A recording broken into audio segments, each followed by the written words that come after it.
pernafasan pada manusia. Pernafasan pada manusia adalah proses masuknya gas oksigen atau O2 pada tubuh kita dan diproses di paru-paru. Kemudian dikeluarkannya gas karbon dioksida atau CO2 setelah proses di dalam paru-paru selesai. Atau secara sederhana, pernafasan pada manusia adalah kegiatan menghirup udara yang mengandung oksigen atau O2 dan mengeluarkan udara yang mengandung karbon dioksida atau CO2. Dalam proses pernapasan manusia, kita memerlukan alat pernafasan. Untuk memudahkan alat pernafasan ini, bisa kita singkat dengan istilah HITERU. Hi, hidung. T, tenggorokan. Ru, paru-paru. Hi, hidung.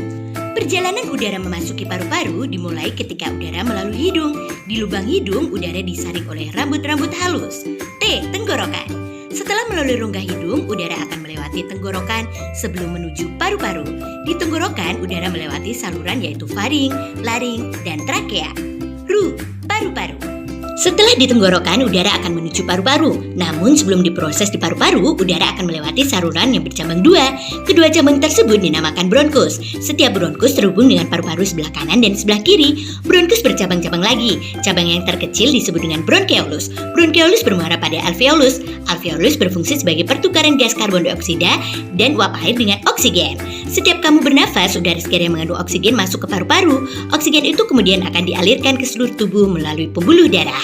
Dan di saat yang bersamaan, karbon dioksida dikeluarkan dari dalam tubuh melalui paru-paru. Fase pernafasan pada manusia terbagi menjadi dua jenis, yaitu fase inspirasi dan fase ekspirasi. Fase inspirasi adalah proses ketika udara masuk dari dalam pernafasan.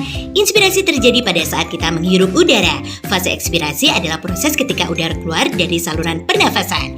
Ekspirasi terjadi saat kita menghembuskan nafas atau mengeluarkan udara dari paru-paru kita. Pernafasan terbagi menjadi dua jenis, yaitu pernafasan dada dan pernafasan perut. Pernafasan dada mempunyai proses sebagai berikut. Inspirasi terjadi ketika otot-otot antar tulang rusuk berkontraksi. Tulang rusuk akan terangkat dan rongga dada membesar.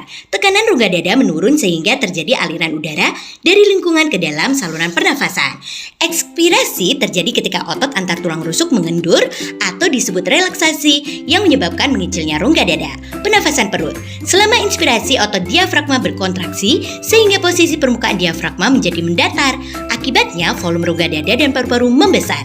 Sebaliknya, selama ekspirasi, otot diafragma mengalami relaksasi sehingga menyebabkan posisi permukaan diafragma menjadi melengkung ke atas. Akibatnya, volume rongga dada dan paru-paru menjadi mengecil. Gangguan alat pernafasan terjadi karena debu, asap, bau tak sedap, dan kuman penyakit. Berikut adalah penyakit pada alat pernafasan manusia, di antaranya influenza, flu burung, dan TBC paru-paru. Terima kasih.